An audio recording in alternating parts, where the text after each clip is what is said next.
Aïe aïe aïe aïe aïe. Aïe aïe aïe aïe aïe. Aïe aïe aïe aïe aïe. Moi je suis fou de Jésus-Christ. Moi je suis fan de Jésus-Christ. Il a payé le prix pour moi, la croix. Il a donné son sang pour me libérer. Il m'aime, mon sauveur, mon Jésus. Aïe aïe aïe, aïe aïe aïe, aïe aïe aïe, aïe aïe aïe. Jésus-Christ m'a libéré.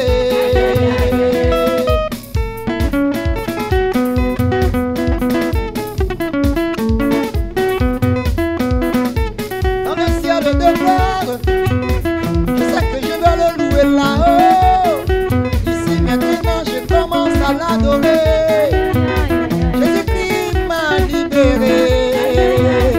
Aïe aïe aïe aïe aïe. Aïe aïe aïe aïe aïe. Il y a 2000 ans à Golgotha, il y a 2000 ans à Golgotha, un homme Shalom. Église Life Faith Ministry, ministère de la vie par la foi. Bienvenue au Web TV et Web Radio Jésus-Christ revient Channel 1, Jésus-Christ revient Channel 2. Et Jésus-Christ revient LFM TV. Administrateur principal, Prophète Grégoire Bolo Daniel 01 boîte postale 1968 Bouaké 01 République de Côte d'Ivoire. C'est en Afrique de l'Ouest. Laissez-nous un message, un commentaire au contact Telegram et WhatsApp, plus 225 01 43 77 43 81. Merci de vous abonner.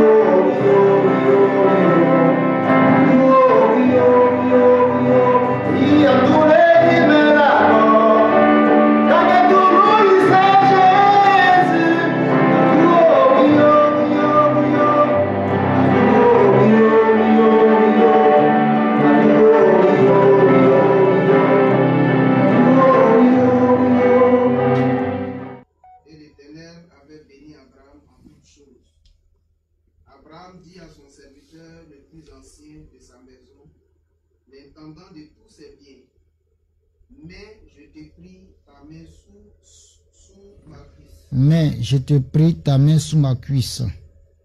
Je te ferai jurer par l'Éternel. Et je te ferai jurer par l'Éternel. Le Dieu du ciel et le Dieu de la terre. Le Dieu du ciel et le Dieu de la terre. De ne pas prendre pour mon fils une femme parmi les fils des Cananéens au milieu desquels j'habite. De ne pas prendre pour mon fils une fille parmi les Cananéens au milieu desquels j'habite. Mais d'aller dans mon pays et dans ma patrie prendre une femme pour mon fils Isaac. Mais d'aller dans mon pays, de ma patrie, pour prendre une femme à Isaac. Le serviteur lui répondit. Le serviteur lui répondit. Peut-être la femme ne voudra-t-elle pas me suivre. Peut-être la femme ne voudra-t-elle pas me suivre dans ce pays. Devrais-je mener ton fils dans le pays d'où tu es sorti? Devrais-je mener ton fils dans le pays d'où tu es sorti? Abraham lui dit. Abraham lui dit. Garde-toi d'y mener mon fils. Garde-toi d'y mener mon fils. L'Éternel, le Dieu du ciel, qui m'a fait sortir de la maison de mon père. L'Éternel, le Dieu du ciel, qui m'a fait sortir de la maison de mon père Et de ma patrie. et de ma patrie, Qui m'a parlé. et qui m'a juré En disant. en disant, Je donnerai ce pays à ta postérité. je donnerai ce pays à ta postérité. Lui-même enverra son ange devant toi. Lui-même enverra son ange devant toi. Et c'est de là que tu prendras une femme pour mon fils. Et c'est de là que tu prendras une femme pour mon fils. Si la femme ne veut pas te suivre, Si la femme ne veut pas te suivre, tu seras dégagé de ce serment que je te fais faire. tu seras dégagé de ce serment que je te fais faire. Seulement, tu n'y mèneras pas mon fils. tu n'y mèneras pas mon fils. Le serviteur mit sa main sous la cuisse d'Abraham. Le serviteur mit sa main sous la cuisse d'Abraham, son Seigneur, et lui jura d'observer. serviteur prit 10 chameaux parmi les chameaux de son seigneur. Le serviteur prit 10 chameaux parmi les chameaux de son seigneur Et il partit. et il partit. Ayant à sa disposition tous les biens de son seigneur. Ayant à sa disposition tous les biens de son seigneur. Il se leva Il se leva et alla en Mésopotamie, et alla en Mésopotamie, à la ville de Nacor. à la ville de Nacor. Il fit reposer les chameaux sur leurs genoux hors de la ville, Il fit reposer les chameaux sur leurs genoux hors de la ville, près d'un puits, près d'un puits, au temps du soir, au temps du soir, temps où sortent celles qui vont puiser de l'eau. au temps où sortent celles qui vont puiser de l'eau. Et il dit, Et il dit, l'Éternel, Éternel, Dieu de mon Seigneur Abraham, le Dieu de mon Seigneur Abraham, fais-moi, je te prie, fais-moi, je te prie, rencontrer aujourd'hui ce que je désire. rencontrer aujourd'hui ce que je désire, Use de bonté envers mon Seigneur Abraham. et use de bonté envers mon Seigneur Abraham. Voici, Voici, je me tiens près de la source je me tiens près de la source d'eau, et les filles des gens de la ville et les filles des gens de la vie vont sortir, vont sortir. puiser de l'eau. Amen. On s'arrête là pour puiser de l'eau. Pour puiser de l'eau. Alléluia. Donc, j'ai mis le test pour ceux qui sont connectés. J'ai mis le test pour leur permettre de suivre. Voilà. Pour leur permettre de suivre, j'ai mis le test. Et nous revenons ici. Alors, nous parlons du mariage, les secrets du mariage béni, réussi de Dieu, béni de Dieu. Comment faire pour que mon mariage soit une bénédiction? Que Dieu y soit et que Dieu le bénisse. C'est la recherche, c'est la quête du bonheur au travers du mariage que nous cherchons. Et celui qui a institué le mariage, nous ne pouvons pas faire le mariage sans lui. On a déjà vu au chapitre 1, n'importe qui ne se mariait pas, alléluia, qu'il fallait des qualités. On a vu les 10 chameaux et on a terminé avec les 10 premières étapes par lesquelles passer avant de se présenter devant les parents de la jeune fille pour dire que nous sollicitons votre accord, votre approbation de ce que nous voulons marcher avec votre fille si Dieu permet que ça aboutisse au mariage. Et ici, en Côte d'Ivoire, nous l'appelons comment? Le cococo. On vient frapper à la porte. Alléluia. Donc, on a vu ces 10 étapes-là et nous allons poursuivre. Aujourd'hui, le chapitre 2, sinon le chapitre 3, je ne me souviens même plus tellement, il y a longtemps qu'on a commencé. La dot. Nous allons parler de la dot. Chapitre 2, la dot. Alléluia. Et les différents points que nous allons voir dedans, nous allons condenser ça. Le grand 1, point de mariage sans la dot. Le grand 2, révélation prophétique de la dot. 3, à qui donner la dot. Et 4, qui donne la dot. Et pourquoi veiller à ce que n'importe qui ne dote pas ta femme. Voici les 4 points. Le premier point, point de mariage sans la dot. 2, révélation prophétique de la dot. 3, à qui doit-on donner la dot? 4, qui donne la dot? Et pourquoi veiller à ce que n'importe qui ne dote pas ta femme? Alléluia. Amen et bien. Il y a quelques années, j'étais en contact avec un frère martiniquais qui se plaignait de ce que les parents de la femme avec laquelle il vit lui a dit que ce n'est pas sa femme. Alors quand il dit mais c'est ma femme, et lui a dit mais tu l'as dotée où? Alléluia. Tu ne l'as pas dotée. Tu l'as dotée où? Qui tu as vu et qui te l'a accordé comme femme? Alors il a commencé à se plaindre. Je lui ai dit mais ils ont raison. Est-ce que tu as doté la femme? Il dit non. Nous on ne connaît pas la dot. La dot c'est un salaire qu'on paye aux parents de la femme pour la marier. Alors j'ai commencé à rire et je me moquais de lui parce qu'il n'avait vraiment rien compris. Alléluia. Malheureusement, c'est quelqu'un qui ne veut pas qu'on l'enseigne, il pense qu'il connaît. Voilà. Et regardez la famille en Occident. Est-ce que même il y a la famille? La famille n'existe plus. On a détruit la famille. Si on va marier des chiens, des animaux, si homme et homme vont ensemble, femme et femme, et même dans l'église, alors est-ce ça la famille? Si c'est ce que Dieu avait voulu, pourquoi Dieu n'a-t-il pas créé à Adam un homme? Parce que c'est vraiment l'homme qui est semblable à l'homme. Hein? Alléluia. Mais Dieu dit, faisons l'homme à notre image, selon notre ressemblance. Et après, il dit, n'est pas bon que l'homme soit seul. Je lui ferai une aide semblable à lui. Et l'aide que Dieu envoie, ce n'est pas un homme, mais c'est une femme. C'est un être humain, mais féminin. Alléluia. Pas masculin. Alors, nous, on pense qu'on est plus sage que Dieu. Et voici que le monde part en lambeaux, en désordre. Il y a toutes sortes de problèmes. Et ça finit par les maladies. Il y en a trop. Voilà, il y en a trop parce qu'on fait beaucoup de modifications génétiques au travers même des relations sexuelles, parce qu'il y a les abus sexuels, parce qu'il y a le travestissement, les hommes vont ensemble, les femmes vont ensemble. Tout ça, ça crée un mélange cosmique de démons. Et alors les maladies, ça ne fait que venir et augmenter. Dieu dit, faisons l'homme à notre image, selon notre ressemblance. Et Dieu, alléluia, envoie un être humain, mais féminin, pas masculin.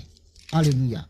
Ici, on a vu le début du test, hein, le début du test où Abraham fait jurer son serviteur afin qu'il aille en Mésopotamie, dans la famille de son père, trouver une femme pour Isaac.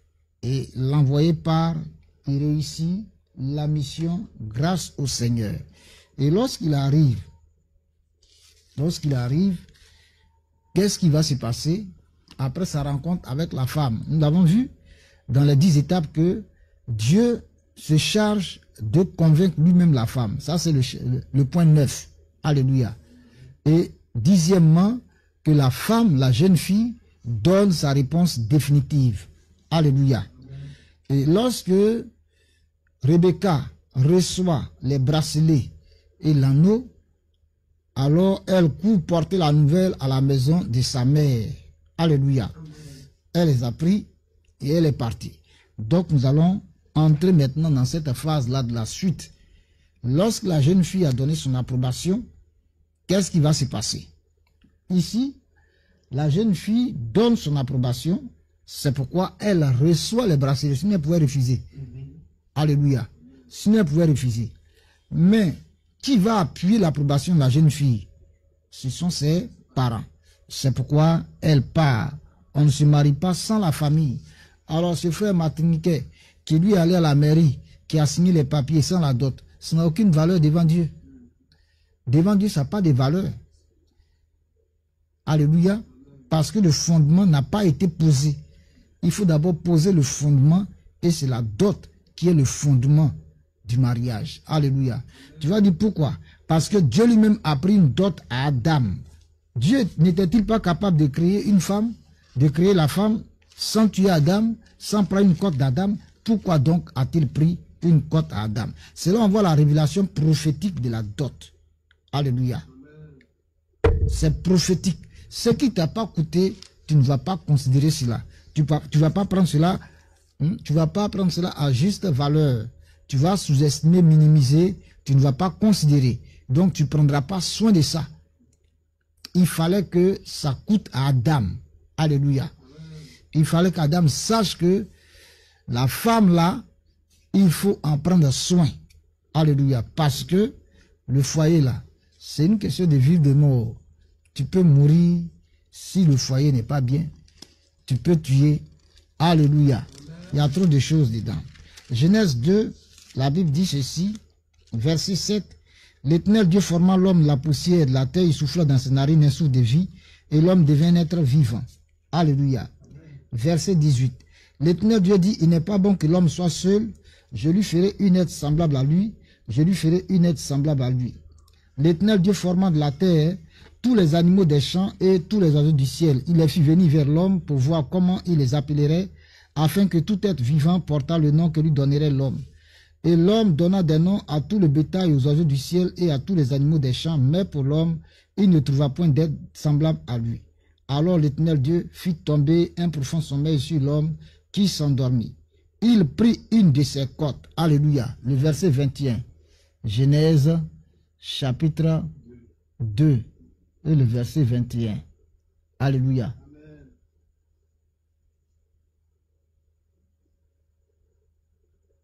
Genèse 2, le verset 21. Je vais mettre ça en grand pour que vous puissiez voir le texte. Voilà. Genèse 2, le verset 21 dit quoi? Alors l'Éternel Dieu fit tomber un profond sommeil sur l'homme qui s'endormit. Il prit une de ses côtes et referma la chair à sa place. L'Éternel Dieu forma une femme de la côte qu'il avait prise de l'homme.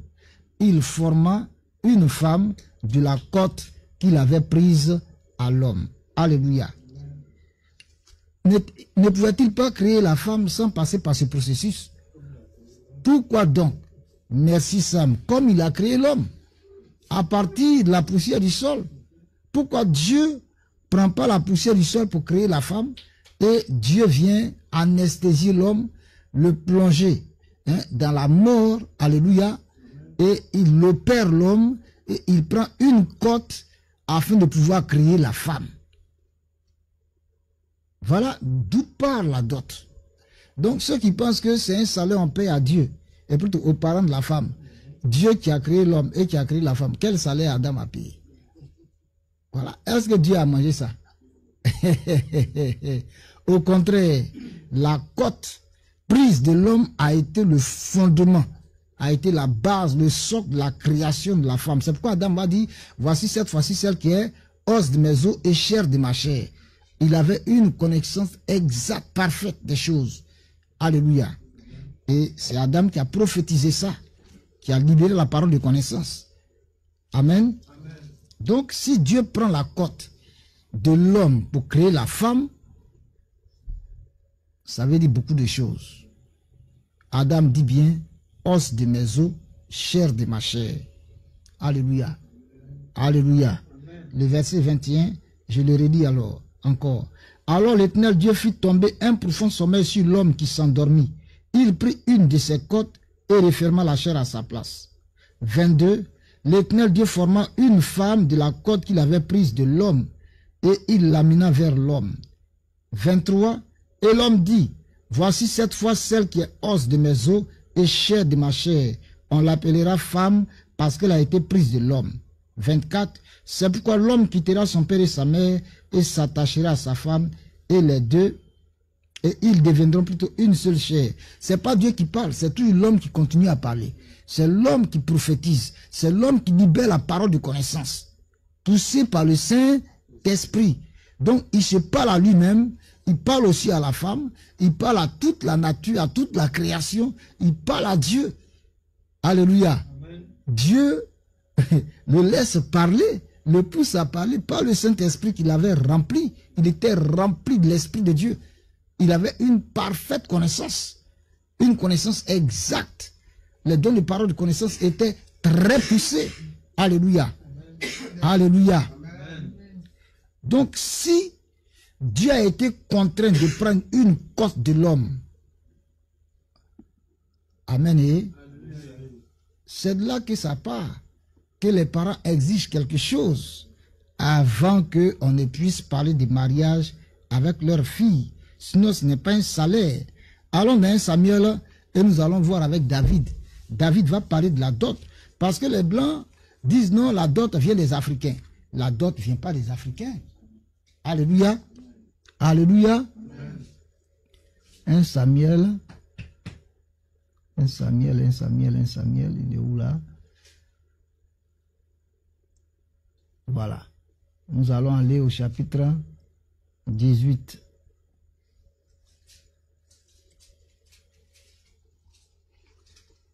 Au chapitre 18, verset 17.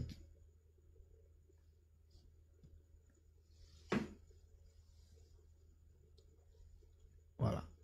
David, gendre du roi. Donc j'ai mis ça, le second paragraphe, pour ceux qui suivent sur YouTube, sur les réseaux sociaux. Voilà. Low power, please charge battery. Ouais, Satan attaque partout, à tous les niveaux. Hein? Il attaque partout. Vous voyez? Il attaque à tous les niveaux.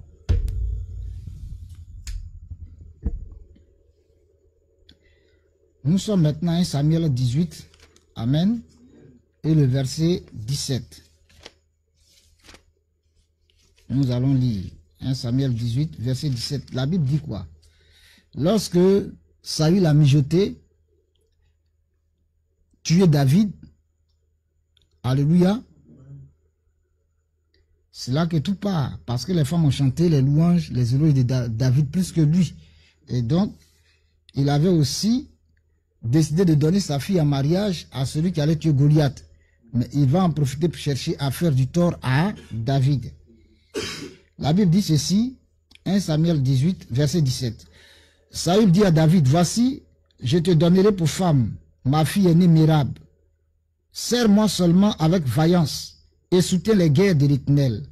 Or, Saül se disait, je ne vais pas mettre la main sur lui, mais que la main des Philistins soit sur lui.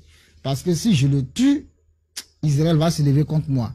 Donc, il faut que ce soit les étrangers, en l'occurrence les Philistins contre lesquels nous sommes en guerre, qui le tuent. Et c'est fini. Et donc, voilà. Alors, je lui propose ma fille Mérab comme femme, mais pour cela, il faut qu'il me serve. Alléluia. Il faut qu'il me serve. Est-ce que c'était ça la dot? Pour lui, Saül. Nous poursuivons. David répondit à Saül, qui suis-je et qu'est-ce que ma vie? Qu'est-ce que la famille de mon père en Israël pour que je devienne le gendre du roi? Lorsque arriva le temps où Mérab, fille de Saül, devait être donnée à David, elle fut donnée pour femme à Adriel de Méhola.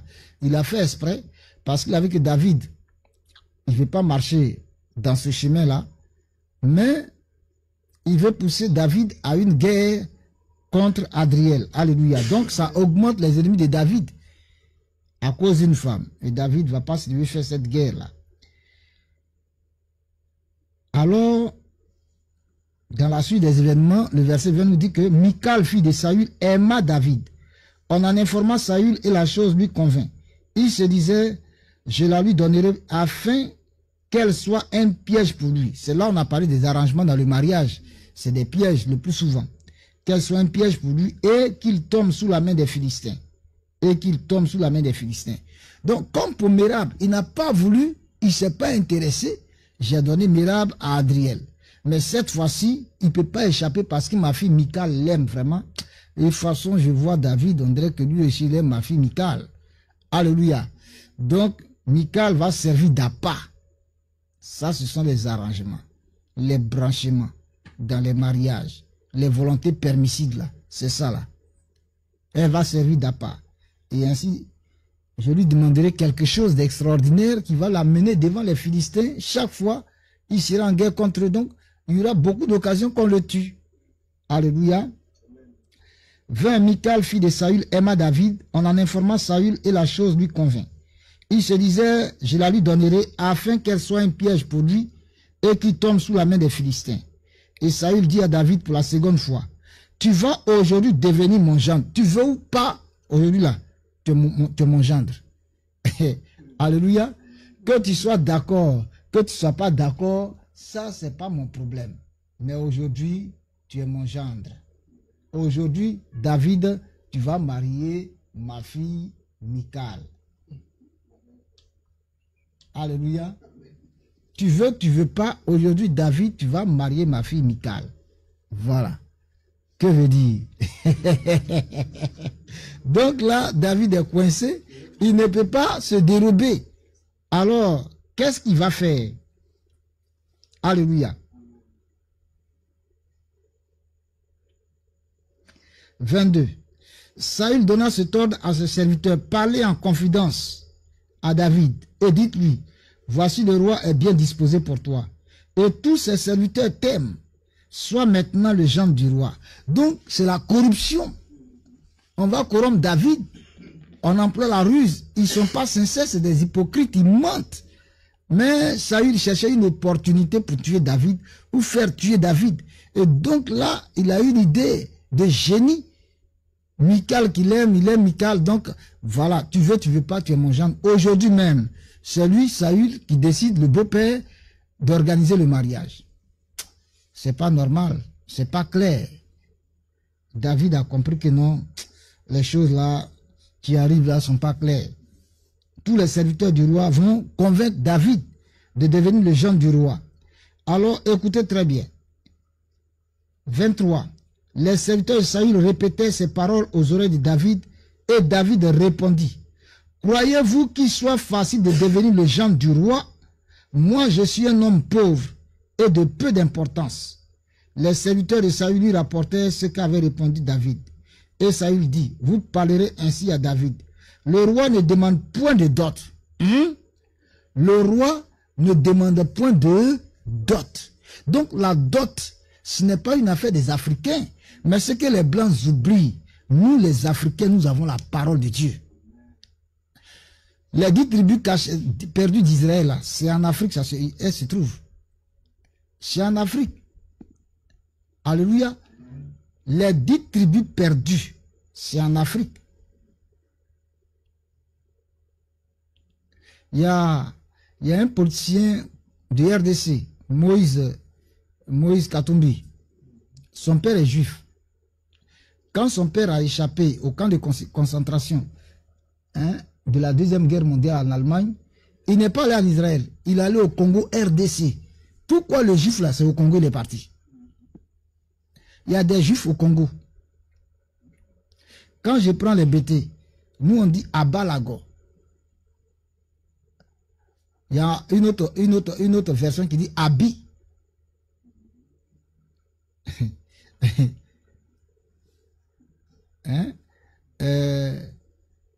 Abba, c'est le patriarche. Mais Abba Lagos, c'est Abba Père. Abba veut dire mon Père. Or, Romains 8, le Saint-Esprit, c'est par lui, nous disons à Dieu Abba Père. Abba veut dire Père chez les Juifs. Le BT dit Abba. Ça vient d'où? Les Blancs, c'est des menteurs. Chez nous, chez le peuple BT, Côte d'Ivoire, tant qu'il n'y a pas d'autre, il n'y a pas mariage. C'est aujourd'hui les Blancs envoient leurs choses et puis on ne considère rien. On ne considère rien. Tant qu'il n'y a pas d'autre, il n'y a pas mariage. Voilà. Au plan linguistique, le Abba Père de Romains 8, le BT le connaît, le BT le dit. Abba Lago. Alléluia. Alléluia. Donc nous avons la parole de Dieu. Et comme les 10 tribus avaient abandonné Dieu pour embrasser l'idolâtrie, c'est ainsi que ceux qui vont se retrouver dispersés là vont pratiquer aussi l'idolâtrie. Je me moquais, je riais, mais quand tu entends Yacouba, oh Yacouba signifie fils de Yacoub, et Yacoub c'est Jacob. Voilà. Et leur habit qu'ils portent là, c'est par rapport à l'habit que Joseph avait reçu de son père Jacob. Alléluia. Donc, nous avons la parole de Dieu. Nous avons encore des valeurs de Dieu. Ceux qui disent que c'est eux qui ont envoyé la Bible, c'est faux. Regardez-les, hommes et hommes se marient, femmes et femmes se marient, on marie des animaux, c'est pas normal. Mais chez nous encore, tu ne peux pas te lever parler de mariage tant que tes parents n'ont pas donné leur approbation. Ça, c'est biblique. C'est Abraham qui s'est levé pour le mariage de son fils Isaac. Et la famille de Rebecca va se prononcer. Et quand tu prends le mariage d'Abraham lui-même en Mésopotamie, avec Saraï, sa demi-sœur, ce sont ses parents qui ont organisé. Alléluia. Alléluia. Bien-aimé, la dot n'est pas un salaire qu'on paye aux parents de la femme qu'on veut marier, de la fille qu'on veut marier. David dit qui il est. Il est un homme pauvre et de peu d'importance. Où aura-t-il la dot d'une princesse? Michal, c'est une princesse. C'est la fille du roi. Lui, pauvre, comment il va faire pour la doter? Alors Saül, qui tenait tellement à tuer David, il dit qu'il ne veut pas de dot. Nous sommes ici avec le peuple juif qui parle de dot. Alléluia. Et nous, Africains, on parle de dot. Ceux qui disent que la civilisation, ils sont civilisés, ils ne veulent pas parler de dot. Alors, quand le frère martiniquais, les parents de sa femme, il a appelé, elle était avec ses parents, ses cousins, ils sont en train de causer, et puis depuis, il se plaint parce qu'on ne la libère pas depuis. Alors, il lui a dit, mais toi, là, tu n'as pas de femme ici. Il dit, ah bon, c'est ma femme. Il dit, tu n'as pas de femme ici. Mais tu n'as pas doté. C'est du vol. Tu allais à la mairie, vous avez fait vos papiers là-bas. Avec l'approbation de qui? L'approbation de qui? Elle est tombée des nues ou bien elle est sortie de terre? Avec l'approbation de qui? Voilà. Alors regardez en Occident. C'est les femmes qui dominent. C'est les femmes qui font la loi, qui dictent la loi. Les enfants s'imposent, les femmes s'imposent. Les hommes, ils sont qui? Si tu dis, ah chérie, vraiment, je suis fatigué aujourd'hui, demain, elle appelle la police, on va te prendre, on te met en prison, parce que tu n'as pas voulu la satisfaire. Ça, c'est le mariage, ça. Les pax qui se font là-bas. Ça, c'est pas le mariage. On signe des contrats de mariage, je suis 5 ans, je suis 10 ans. Et après, les enfants deviennent quoi? La propriété de l'État. Ça, c'est pas le mariage. Il n'y a pas le mariage aujourd'hui en Occident. Alléluia. Malheureusement, les Africains, nous voulons copier sur eux, nous voulons les suivre. Nous qui avons les valeurs, les bonnes valeurs. Et c'est pourquoi nous autres là, ça nous fait mal. On trouve que non, on est dépassés, on est démodés, c'est pas grave. Mais nous avons l'authenticité, la vie, la vérité, le fondement biblique, le socle. Si dans une société le mariage est raté, on ne respecte pas le mariage, toute la communauté, la société va à la dérive. Et c'est ce qui se passe dans les nations, à commencer par les nations occidentales. Et c'est en train de nous affecter. Vraiment que Dieu nous aide. Alléluia. La dot est une réalité. Adam a donné la dot sans le savoir. Mais quand il fait la déclaration, voici cette fois-ci celle qui est os de mes os, chair de ma chair. Pour marier la femme, donne ce qui te coûte. Tu montres combien tu... ça me sort le mot. Combien tu l'aimes? Combien tu l'aimes?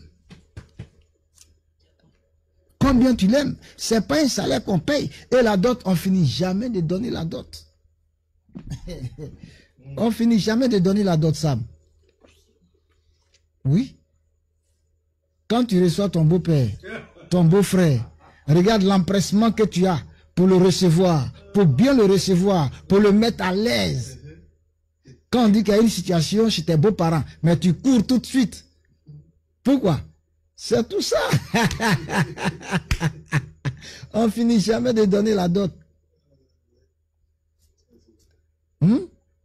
C'est ta reconnaissance envers cette famille qui a été ta porte de bénédiction. Cette famille par laquelle Dieu t'envoie, la femme semblable à toi, ton âme sœur. Donc, c'est une reconnaissance. C'est une gratitude, l'expression de ta reconnaissance envers cette famille qui l'a bien éduquée, qui l'a mise au monde, qui a veillé sur elle, qui a tout fait jusqu'à ce qu'elle soit une femme bien. Et tu viens la prendre. Alléluia. Alléluia. C'est l'expression de ta gratitude. Ce n'est pas un salaire. C'est une reconnaissance d'abord. Et ensuite, c'est une action prophétique qui vient sceller le mariage, qui vient poser le fondement, le soubassement du mariage. Il y a un point de mariage sans dot. Saül dit, je ne lui demanderai pas de dot. Parce que, vu sa condition, il a raison, il est pauvre, sa famille est pauvre, et moi je suis le roi, ma fille est princesse. Donc, la dot serait considérable. Selon le rang de Michal. Alléluia. Alléluia. Donc, où David va-t-il enlever la dot? Alors, je lui demanderai pas de dot. Et ça, c'est le père, le roi qui dit Saül. Israël connaissait la dot. Parce que Israël vient des origines. Que Dieu nous aide. Alléluia. Alléluia. Verset 25, Saül dit, vous parlerez ainsi à David. Le roi ne demande point de dot, Mais il désire sans prépuce de Philistins pour être vengé de ses ennemis. Saül avait le dessein de faire tomber David entre les mains des Philistins. Alléluia. On s'arrête là parce que ce n'est pas la suite qui nous intéresse. Mais c'est le mot la dot. Quand tu vas même répartir très loin, lorsque la fille de Jacob va subir une violence sexuelle et qu'ils vont exiger, ses frères voulant la venger, vont exiger une alliance que le prince là et tout son peuple se fassent circoncis. Alléluia. Le père les a réprimandés après pour l'acte qu'ils ont posé en allant tuer les gens. Vous êtes entrés en alliance avec eux pour qu'ils la marient et maintenant vous les tuez, vous les agressez. Quand on fait le mariage, c'est un acte symbolique, un acte prophétique qui scelle le mariage et qui scelle l'union des deux familles, la dot. C'est un acte prophétique et symbolique qui scelle le mariage entre les deux familles. Alléluia. Amen. Où est-ce que j'ai déposé mon cahier? Vous ne l'avez pas vu?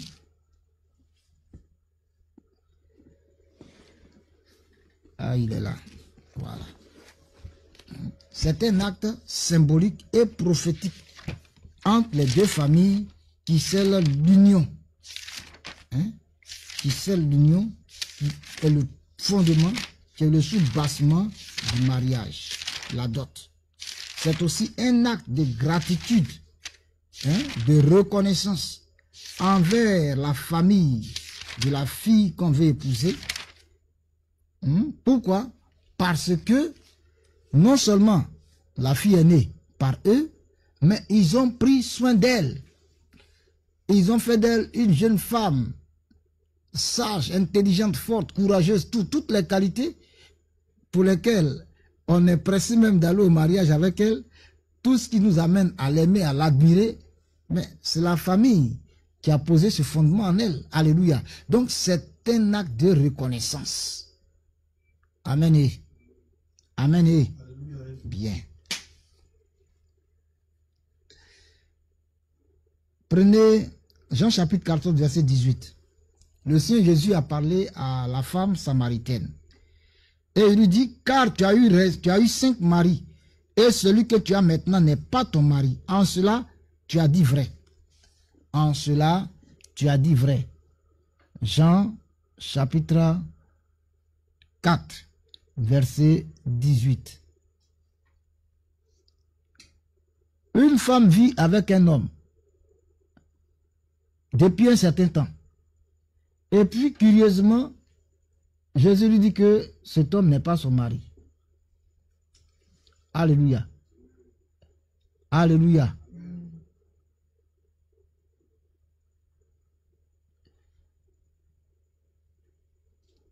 À partir du verset 16. Jean chapitre 4. Jérémie, tu me dis ça. Jean chapitre 4, à partir du verset 16. Voilà. Pour ceux qui suivent sur YouTube, c'est ce que j'ai souligné en bleu. Va, lui dit Jésus, appelle ton mari et viens ici. La femme répondit, je n'ai point de mari. Jésus lui dit, tu as eu raison de dire, je n'ai point de mari, car tu as eu 5 maris, et celui que tu as maintenant n'est pas ton mari. En cela tu dis vrai. En cela tu dis vrai. Alléluia. Et la femme au verset 19 dit quoi? Seigneur, lui dit la femme, je vois que tu es prophète. C'est pourquoi tu sais tout ça, tu ne me connais pas. Alléluia. Elle n'a pas discuté, c'est la vérité. Seigneur, je vois que tu es prophète. Va, appelle ton mari et viens ici avec lui. Elle dit, ah, je n'ai point de mari. Il dit, en cela tu dis vrai, parce que tu as eu 5 maris, et celui-ci avec qui tu es là, il n'est point ton mari. Pourquoi? Quel mariage a été scellé? Il n'y a pas eu de mariage, il n'y a pas eu de dot. Il n'y a pas eu de célébration. Il n'y a pas eu de bénédiction. Donc le mariage, c'est d'abord l'approbation des deux familles, des parents, pour que vous marchiez ensemble. Alléluia. Et c'est suite à ça que la jeune fille va donner sa réponse définitive. toi l'homme, avant de dire voici, mais il faut que ta famille aussi soit informée pour voir si elle est bien. Et si elle est bien, tes parents te donnent leur bénédiction dans ce processus. Et quand maintenant la jeune fille te donne son OK, c'est parce qu'elle aussi de son côté, la maison de sa mère est avertie, sa maman est avertie, son père est averti. Ils t'ont observé que maintenant là, on l'encourage à te dire oui. Et c'est après ça qu'elle va te faire rentrer. Alléluia. Chez ses parents, pour en débattre, pour en parler. Amen. Et pour en parler. Et lorsque la famille de la jeune fille donne son OK, amen, amen, à partir de ce moment précis, on dit maintenant que vous êtes fiancés. Tes parents sont au courant de rien. Les parents de la fille sont au courant de rien. Et puis on dit vous êtes fiancés. Vous n'êtes pas fiancés. Amen.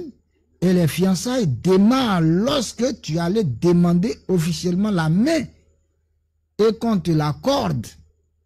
Et qu'on te l'accorde. C'est à partir de là on dit que vous êtes fiancés. Et le mariage n'a pas encore lieu parce qu'il n'y a pas encore célébration. Et c'est après l'officialisation des fiançailles que vient maintenant la dot. Et la célébration du mariage vient après la dot. Alléluia.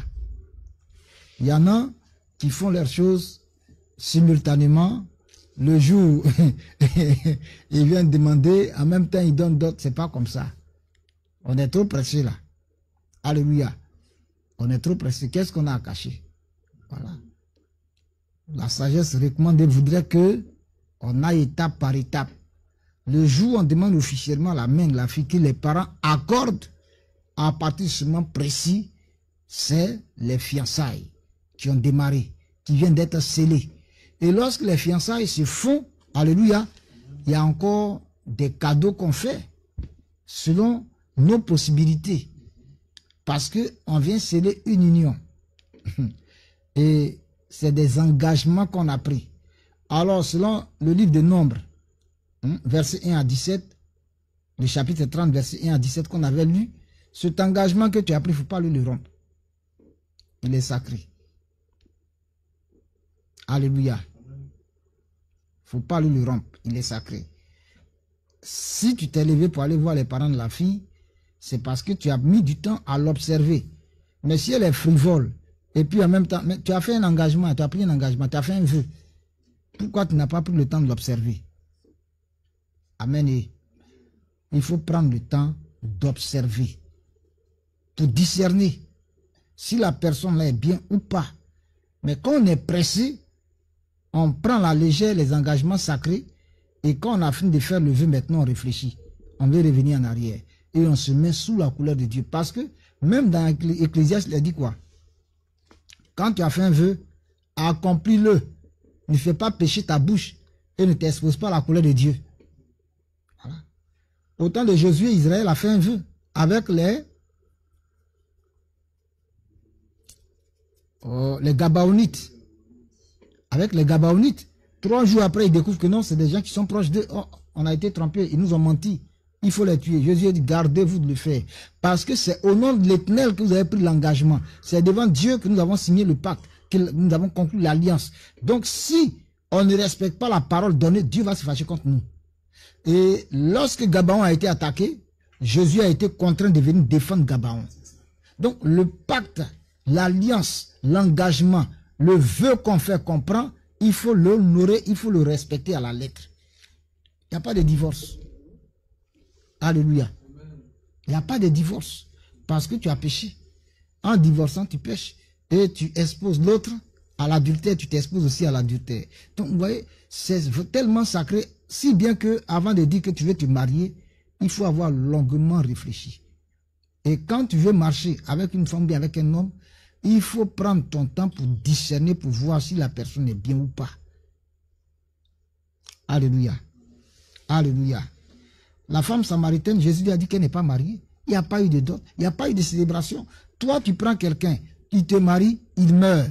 Il te marie, il meurt. Donc, plus personne ne veut te marier Alors lui qui l'a pris, on reste comme ça. C'est pour ça que Jésus dit, va appelle ton mari et puis trouve-moi ici. Le mari aussi vient. Donc, cette affaire entre les deux là, ça va être réglé. Alléluia. Si tu vis avec une femme et que depuis des années là, vous êtes là, il n'y a pas de dot, il n'y a pas de célébration pour que Dieu bénisse, pour qu'on consacre votre union à Dieu, mais qu'est-ce que vous attendez à ne pas mettre en règle votre vie, votre couple devant Dieu? On appelle ça la régularisation. Sinon que vous êtes en concubinage, vous n'êtes pas marié. Vous êtes en couple sans être marié. Jésus le dit clairement en Jean 4, 18. Car tu as eu 5 maris et celui que tu as maintenant n'est pas ton mari. En cela tu as dit vrai. Quand il le dit, il n'y a pas eu de dot. Il n'y a pas eu de célébration. Quelqu'un te prend, il meurt. Donc, qui va te doter? Moi, je ne vais pas te doter. Hein. Il n'y a pas eu dot, elle vivait avec un homme. Et c'est pour ça que cette femme était marginalisée, si bien qu'elle est obligée, disait très bien le texte, à midi, d'aller puiser son eau, de se cacher pour puiser son eau, afin d'échapper au commérage, aux moqueries, aux injures des autres femmes. Tout le monde l'a prise en dégoût, l'a rejetée, parce qu'on a trouvé que c'est une sorcière, c'est une femme maudite. Tu la maries, tu meurs. Alléluia. Amen. Donc celui qui est avec elle, on fait nos choses, mais il n'y a pas d'autre, il n'y a pas mariage. Parce que moi là, je ne vais pas mourir. Donc Jésus dit, appelle et puis venez ici. On va gérer l'affaire là. Alléluia. Alléluia. Amen. Et le concubinage n'est pas le mariage. Le concubinage, c'est l'état d'un couple qui vit ensemble comme si les deux membres étaient mariés. Mais ils ne sont pas mariés. Un concubinaire, c'est ce qui est relatif au concubinage. Un concubinaire, c'est celui qui vit avec une concubine ou qui est en état de concubinage. Vous voyez, les Blancs, ils ont créé ces mots-là. Mais pourquoi ils nous parlent de mariage? Alors qu'ils ne sont pas en mariage. Ils sont en concubinage, ils veulent qu'on dise que c'est mariage. Ce n'est pas mariage. Le concubinage, c'est l'état d'un couple qui vit ensemble comme si les deux membres étaient mariés alors qu'ils ne sont pas mariés. Et il y en a même qui ont le culot de porter des alliances pendant qu'ils ne sont pas mariés. Voilà, un mensonge. Le concubinaire, c'est la personne qui vit avec une concubine. Une concubinaire, alléluia, c'est aussi une femme qui vit avec un concubin. Et le mariage a eu tellement de perversions qu'on parle aussi de polygamie, de polyandrie, etc., etc. La polygamie ne vient pas de Dieu. Alléluia. La polygamie, c'est la relation conjugale où une personne est mariée à plusieurs autres personnes à la fois. Ça, c'est la définition générale. Il y a des formes maintenant. Alléluia. Il y a la polygynie et il y a la polyandrie. La polygamie ne vient pas de Dieu. C'est la relation conjugale où une personne est mariée à plusieurs autres personnes à la fois. L'homme est marié à plusieurs femmes ou bien une femme a plusieurs maris. En Mauritanie, les femmes ont plusieurs maris. Au Kenya.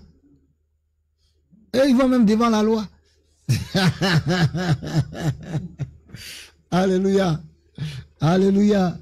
Dis à quelqu'un que Dieu nous aide. Kenya.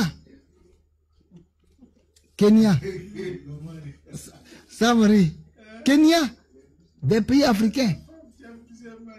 C'est légalisé chez eux. Mauritanie. C'est légalisé. Samari. Comment une femme a plusieurs maris, mais ils sont forts. Et elle va à tout de rôle chez chacun. C'est quoi ça là? L'animosité. C'est des bêtises.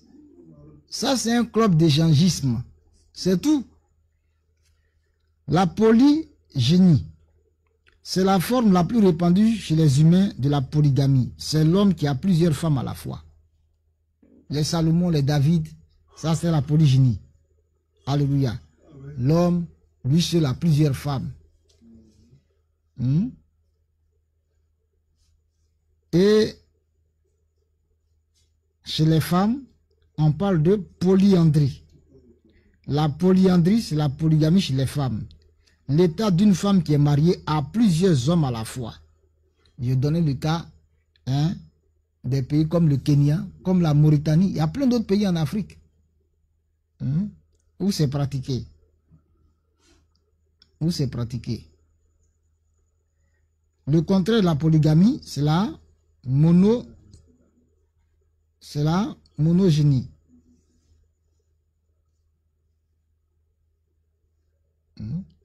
La monogamie. Voilà. Ça, monogénie, ça c'est en botanique chez les plantes. La plante qui a un seul pistil. Et chez nous, les hommes, on parle de monogamie. Voilà. Donc, Dieu a créé un seul homme pour une seule femme. Dieu a créé une seule femme pour un seul homme. Mais quand Satan rentre, on fait autre chose. Voilà. On fait autre chose. Donc, il y a beaucoup de dérives. Il y a le concubinage, il y a la polygamie, les deux formes, polyandrie, polygynie. Alléluia. Oh, Dieu n'est pas dans tout ça.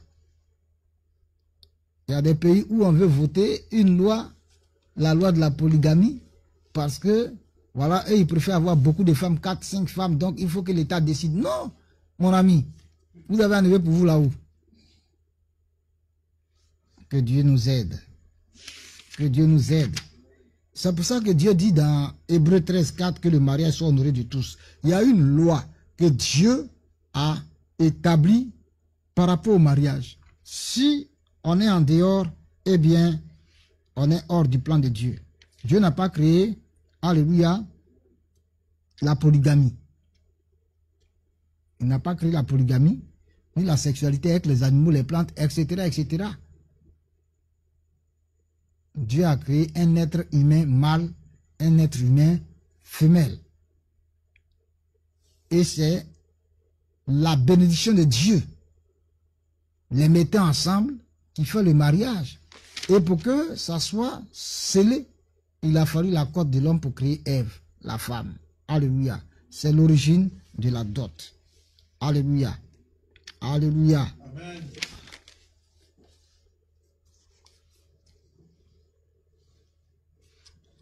Alors, quelles sont les formalités à remplir pour marier une femme? Si je posais cette question, quelles sont les formalités à remplir pour marier une femme? Il faut passer par les 10 étapes qu'on a vues. Alléluia. Avant de se présenter chez les parents de la fille. Et la fille, deuxièmement, informe sa famille. La maison de sa mère, c'est ce que Rebecca a fait en Genèse 24, 28, 30. Alléluia. Troisièmement, la présentation dans la future belle famille. Tu ne peux pas marier enfant de quelqu'un sans arriver voir cette personne. C'est pas la personne qui a se déplacé venir te voir parce que tu veux marier sa fille. Mais on va où? On vient d'où? Alléluia. Alléluia. Genèse 24, verset 28. Genèse 24, verset 28. Genèse 24, verset 28. On a trouvé? Je lis. La jeune fille courut raconter ces choses à la maison de sa mère. Rebecca avait un frère nommé Laban, et Laban courut dehors vers l'homme près de la source. Il avait vu l'anneau et les bracelets aux mains de sa sœur, et il avait entendu les paroles de Rebecca, sa sœur, disant, « Ainsi m'a parlé l'homme. » Il vint donc à cet homme qui se tenait auprès des chameaux vers la source. Et il dit, « Viens, béni de l'Éternel, pourquoi resterais-tu dehors? J'ai préparé la maison et une place pour les chameaux. » L'homme arriva à la maison. Laban fit décharger les chameaux et il donna de la paille et du fourrage aux chameaux, et de l'eau pour laver les pieds de l'homme et les pieds des gens qui étaient avec lui. Reprends cette partie. Et de l'eau pour laver les pieds de l'homme et les pieds des gens qui étaient avec lui. Ça veut dire quoi? La purification de la marche, la sanctification. Même quand on va voir les parents de la fille, c'est toujours dans une logique de sainteté, de sanctification, de crainte de Dieu. On n'y va pas n'importe comment. On ne marche pas n'importe comment. Eux-mêmes, s'ils sont sages, vont exiger de nous la sainteté, la crainte de Dieu, la pureté. C'est ce qu'ils vont voir. Si l'envoyé d'Abraham dit non, nous on ne lave pas les pieds, ils vont dire, mais ça c'est qui ça? Alléluia. Amen. Quels sont ces gens-là? Ils viennent d'où? Ils ne connaissent pas les bonnes valeurs. Que Dieu nous aide. 32. L'homme arriva à la maison. Laban fit décharger les chameaux et il donna de la paille et du fourrage aux chameaux et de l'eau pour laver les pieds de l'homme et les pieds des gens qui étaient avec lui. 33. Puis, il lui servit à manger. Mais il dit, je ne mangerai point avant d'avoir dit ce que j'ai à dire. Parle, dit Laban. Alors il dit, je suis serviteur d'Abraham. L'Éternel a comblé de bénédictions mon Seigneur qui est devenu puissant. Et il lui a donné des brebis et des bœufs, de l'argent, de l'or, des serviteurs, des servantes, des chameaux et des ânes. Sarah, la femme de mon Seigneur, a enfanté dans sa vieillesse un fils à mon Seigneur et lui a donné tout ce qu'il possède. 37. Mon Seigneur m'a fait jurer en disant, tu ne prendras pas pour mon fils une femme parmi les filles des Cananéens dans le pays desquels j'habite. 38. Mais tu iras dans la maison de mon père et de ma famille prendre une femme pour mon fils. J'ai dit à mon Seigneur, peut-être la femme ne voudra-t-elle pas me suivre.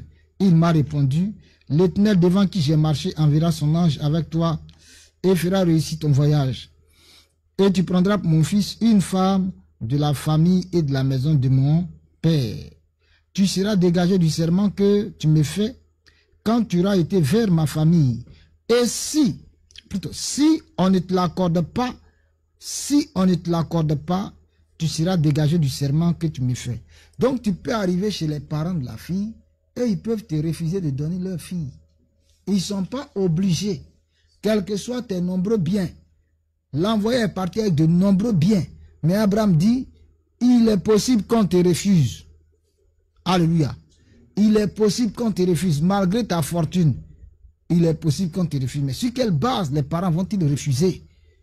Ils vont observer. Si tu n'es pas bien là, ils vont refuser. S'ils ne voient pas le bonheur de leur fille avec toi, ils vont refuser et c'est leur droit. Mais il y en a qui kidnappent enfants des gens. Ils fuient avec elle, ils disparaissent avec elle. Ça s'appelle du vol. La rapine, la violence. Même si elle est complice. Mais vous deux, vous êtes fautifs. C'est pas normal. Alléluia. Non, au lieu d'aller voir les parents pour dire je vais marcher avec votre fille, ils prennent la fille et ils disparaissent avec elle.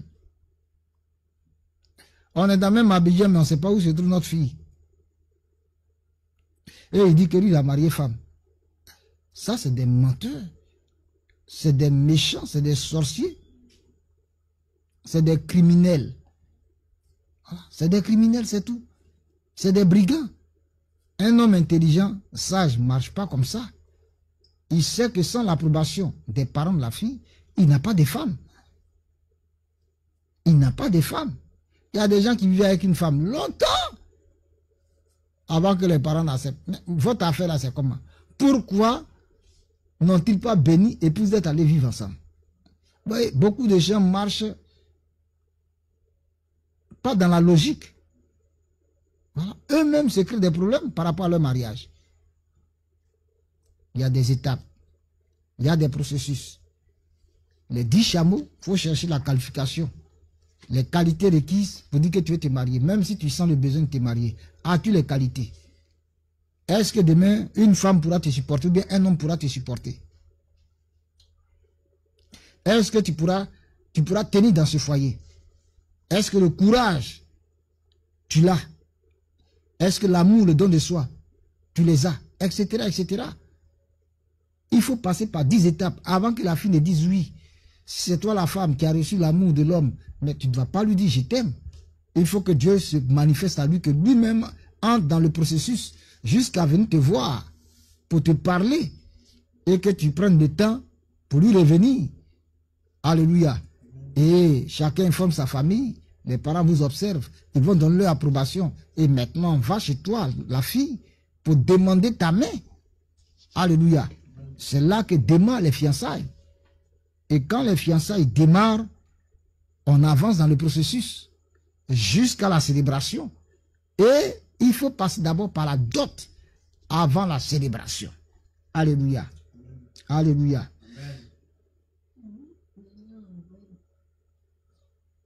Passer par les 10 étapes avant de chercher à se présenter chez la fille. La fille informe la maison de sa mère. Et lorsque ceux-ci sont d'accord, la présentation dans la future belle famille pour demander la main. Alléluia. Regardez, l'envoyé d'Abraham a eu le désir de rencontrer les parents de la fille. Genèse 24, versets 23 et 24. Genèse 24, versets 23 et 24. Regardez la question qu'il pose. Et il dit, de qui es-tu fille? Dis-le-moi, je te prie. Y a-t-il dans la maison de ton père de la place pour passer la nuit? Il veut aller là-bas. Il y a le désir d'y aller. Il cherche à connaître les parents de la fille. Mais non, on se lève, on a fait notre mariage. Mais les parents de la femme l'avaient raison. Ils disent, hey, c'est pas ta femme. Nous, on ne te connaît pas. Et d'ailleurs, tu l'as pas doté. On ne te connaît pas, c'est pas ta femme. Ils ont raison. Mais il a dit, ces filles, ils se rencontrent là, et puis ouf, à la mairie, ils sont mariés. Ça, c'est pas mariage. Ça, c'est pas mariage. Dieu ne connaît pas ça. Dit que Dieu nous aide. Le Seigneur ne reconnaît pas ça. Il dit quoi? Honore ton père et ta mère. Enfant, c'est le premier commandement. Éphésiens chapitre 6, verset 1. Afin que tu sois heureux, que tu vives longtemps sur la terre. Premier commandement. Toi, tu te maries, tu n'honores pas tes parents dans ton mariage. Tu t'en fous d'eux. Tu fais ce que tu veux. C'est pas un mariage, ça. Ça n'a aucune valeur. Tu es allé à la mairie, hein, tu as signé papier. Mais devant Dieu, ça n'a pas de valeur. Alléluia. Ça n'a pas de valeur devant le Seigneur. Parce que tu n'es pas né de toi-même. Tu n'es pas né de toi-même. Même si tu es en conflit avec tes parents. C'est pourquoi s'il y a des litiges entre le frère, son père et sa mère, entre la soeur, ses parents, on doit d'abord chercher à régler tout ça. Parce qu'il y aura problème dedans. Il faut leur approbation. Il faut leur approbation. Nous autres, on savait un peu la mentalité des gens, mais on les a informés quand même. On n'a pas fait les choses en cachette, on les a informés quand même. Lorsque maintenant ils ont pris leur marmite, là, on dit bon, et au revoir. Alléluia. C'est pas moi qui ai mangé dans ta marmite là. Voilà. Tu vas pas profiter de cette occasion pour m'ôter la vie. Non, non, non, non. C'est bon comme ça. Voilà. Alléluia. 23. Il dit, de qui es-tu fille? Dis-le-moi, je te prie. Y a-t-il dans la maison de ton père de la place pour passer la nuit? 24. Elle répondit, je suis fille de Bethuel, fils de Milka et de Nacor. 25. Elle lui dit encore, il y a chez nous de la paille et du fourrage en abondance et aussi de la place pour passer la nuit. Donc, on va chercher à rencontrer les parents de la future femme. Alléluia. Amen.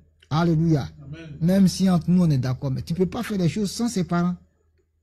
Et la fille aussi, il faut que les parents de ce jeune homme-là te connaissent. Et toi, tu dois les connaître. Qui est-ce que tu veux marier? Tu ne connais même pas sa famille. C'est quoi? Demain, quand ça va chauffer entre vous, tu vas te référer à qui? Tu vas aller vers qui?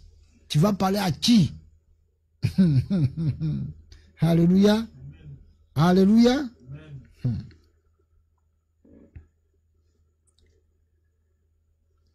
Et en cherchant à rencontrer la future belle famille, on discerne, on cherche à discerner si cette famille-là vraiment nous veut, m'accepte, elle est hospitalière. Y a-t-il de la place dans la maison de ton père pour passer la nuit? Le Saint-Esprit est en train de me dire une parole. Fais comme ça. Ça me vient. On va voir nos deux mains. Je vous demande d'observer bien ces deux mains. Il y a un proverbe bêté qui me donne. Voilà. Même quand on se salue, c'est comme ça, non? Mais le bêté dit, quand on te donne, ça dit quand tu donnes, c'est comme ça, et puis toi aussi tu viens ici. Mais toi, toujours mettre chez toi, toujours mettre chez toi, toujours mettre chez toi. Non! Tu as compris? Alléluia! Donc, est-ce que cette famille-là est hospitalière, peut m'accepter dans ma condition? Alléluia! Alléluia! La fille aussi doit chercher à savoir si les parents de ce jeune homme-là, de cet homme-là, ils peuvent l'accepter. Donc, demain, en cas de situation difficile, la famille, ton mari va intervenir. En cas de situation difficile, la famille, ta femme, va intervenir. Voici mon ami pasteur Francis, à son mariage, mais les parents de la femme sont venus avec des présents, des sacs de riz, un cabri mouton, tout. Ah, il était... Alléluia. Mais on va en inspection dans la belle famille pour voir comment ils sont. Mais toi, elle t'a souri là, tu la maries. Oh là-bas, là, tout est pourri. Quand vous entrez dans le foyer, tu commences à regretter. Et si je savais. C'est pourquoi on ne doit pas être pressé. Alléluia. Alléluia. Si tu n'as jamais mis les pieds là-bas, comment tu vas savoir? Moi, on m'avait déjà parlé d'une personne. Et le jour où j'ai été, pendant qu'on était assis en train de causer devant la tantine, et maman tricotait quelque chose, eh bien, la dame est venue et elle m'insulte copieusement. Elle ne sait même pas si je suis bêté, si je comprends ce qu'elle dit. Mais comme j'étais déjà averti de ses réactions, de son attitude, j'ai souri. Alléluia. Donc, il faut chercher à savoir comment est ta future belle famille. Voilà. On ne se lève pas comme ça pour je me marie. Tu auras affaire à qui? Ils sont comment? Alléluia. Donc, il faut discerner ça. C'est une étape importante. Discerner si la future belle famille te veut. Sont-ils disposés à te recevoir favorablement? Sont-ils disposés à te faire du bien? Ou te seront-ils hostiles? Tu dois d'abord chercher à connaître ta future belle famille. Alléluia. Ça, c'est un point très important. Tu ne les connais pas. Tu ne sais même pas comment ils sont, comment ils vivent, comment ils raisonnent. Tu as marié leur fille. Maintenant, ils disent, hey, chez nous, là, c'est comme ça. Hein. Tu dis quoi? Tu attrapes ta tête? Bien aimé, parce que tu ne peux pas te marier à une personne en ignorant les parents de celle-ci. Alors, si tu ignores ses parents, auprès de qui vas-tu demander la main de la femme? Alléluia. Si tu ignores ses parents, si aussi la femme, sinon la fille, tu ignores les parents de l'homme, mais ils ne t'ont pas donné leur bénédiction, le jour ça chauffe, ils vont dire, ils ne sont pas concernés. Parce que tu les as méprisés, tu les as ignorés, tu les as mis à l'écart. Qu'est-ce que tu veux? Ils ne vont rien faire. Alléluia. Alléluia. Auprès de qui est-ce que l'homme va lui demander l'amitié de la femme? C'est-à-dire le droit légal de la famille, son autorisation pour marcher et prier avec leur fille en vue du mariage. Si tu ne vas jamais là-bas, si tu ne cherches pas à les connaître, si tu ne cherches pas à les rencontrer. Donc, quand ce n'est pas fait, il n'y a pas de fiançailles, il n'y a pas de mariage. Quand ce n'est pas fait, il n'y a pas aussi de dot. Et souvent, ce qui entraîne les conflits dans le mariage, là, c'est ça, avec la belle famille. Quand quelque part on les a méprisés, eh bien, ils attendent, hein. Le jour tu dis, tu as fait d'autres là. C'est là ils vont te montrer. Alléluia. Soit ils vont te fatiguer avant d'accepter, ou carrément ils vont refuser. Donc, sachons marcher. Alléluia. Alléluia. Mais quand il y a décès, tu n'as pas cherché à les connaître, à les rencontrer, à demander leur approbation. Et puis elle décède. Ce jour-là, tu vas la doter, comme chez les gourous. Tu vas la doter pendant le funérail là. La femme est décédée, mais tu vas faire la dot. Donc tu vas doter un mort. Tu attires toi-même l'esprit de mort sur toi. Tu ne vas pas durer, tu vas mourir aussi. Voilà. Il y a un vieux qui est décédé ici, au quartier. C'était comme ça. C'est au funérail maintenant, les parents de la femme demandent, bon, il faut doter notre fille. Ils ont des enfants, tout. Il n'a jamais fait le mariage. Jamais fait de dot pour dire qu'il va faire mariage. Au funérail, là, il faut la doter. Dote le corps qui est couché là. Lui aussi, c'est un an après, il est mort. Alléluia. Abraham a envoyé quelqu'un dans la famille. Et lui aussi, il a discerné cette famille. Donc, il nous faut discerner de part et d'autre. Et quand on voit les parents de Rebecca ont été impliqués, voici Laban qui est venu à la rencontre de l'homme et qui demande à l'homme de rentrer. Son frère vient chercher l'homme et lui dit, rentre, viens, béni de l'Éternel. Et il s'occupe de lui, il prend soin de lui. Donc, le mariage, c'est deux familles d'abord. Ça commence avec deux individus, l'homme et la femme. Ça implique les deux familles, les familles de l'homme, la famille de l'homme et la famille de la femme. Alléluia. Les parents ont un droit de regard sur le mariage de chacun de leurs enfants pour protéger, sécuriser l'enfant comme tout aventurier et tout individu méchant et pervers.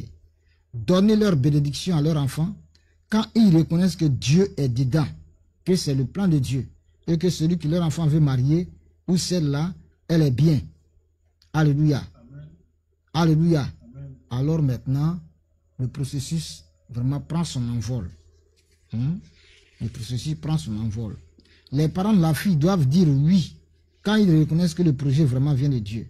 Genèse 24, verset 50-51. Regardez ce que Laban et son père Bethuel disent.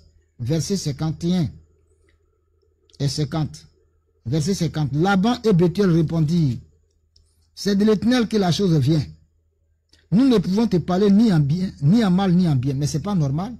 Vous reconnaissez que c'est Dieu et vous ne voulez pas bénir. Pourquoi? Ça, c'est des escrocs. Quand tu vas suivre là, ils ont voulu la retenir encore pendant 10 jours selon les 10 chameaux. Donc, un jour, on va épuiser l'équipage, tout ce qui est sur un chameau, jusqu'à épuiser tout ce que les 10 chameaux contenaient. Voyez-vous, c'est des escrocs. C'est des gens qui pitent. Mais quelqu'un en a souffert. Vous le connaissez, celui qui en a souffert? Jacob, né du mariage d'Isaac et de Rebecca. Il a souffert entre les mains de Laban pendant 14 ans.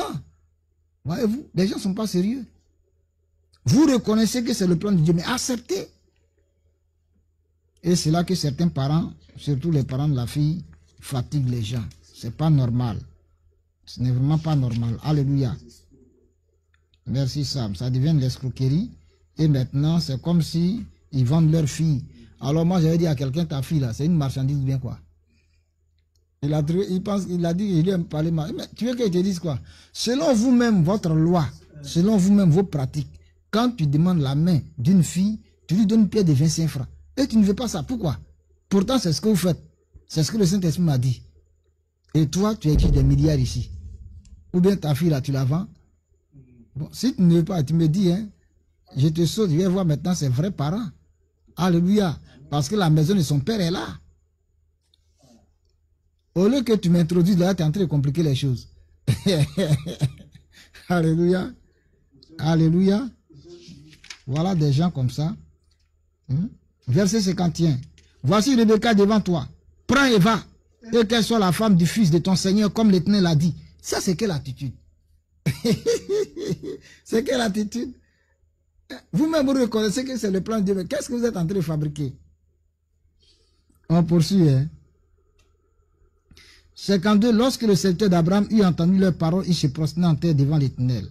Et le serviteur sortit des objets d'argent. Il sortit des objets d'argent, des objets d'or et des vêtements qu'il donna à Rebecca. Il fit aussi de riches présents à son frère et à sa mère. Après quoi, ils mangèrent et burent, lui et les gens qui étaient avec lui, et ils passèrent la nuit. Alléluia. Reprenons cette partie. Verset 52. Lorsque le serviteur d'Abraham eut entendu leurs paroles, il se prosterna en terre devant l'Éternel. Le serviteur sortit des objets d'argent, des objets d'or, des vêtements qu'il donna à Rebecca. Il fit aussi de riches présents à son frère et à sa mère. Après quoi, ils mangèrent et burent, lui et les gens qui étaient avec lui, et ils passèrent la nuit. Le lendemain, quand ils furent levés, le serviteur dit, laissez-moi retourner vers mon Seigneur. Alléluia. Quand il est arrivé, là-bas, on servi à manger, il dit, mange pas. Tant que la mission pour laquelle il est venu n'est pas accomplie. Tant que ce qu'il a dit, il n'a pas dit. Mais il y a des gens qui sont distraits. Tu arrives dans la belle famille et puis tu fais autre chose. Non. Non.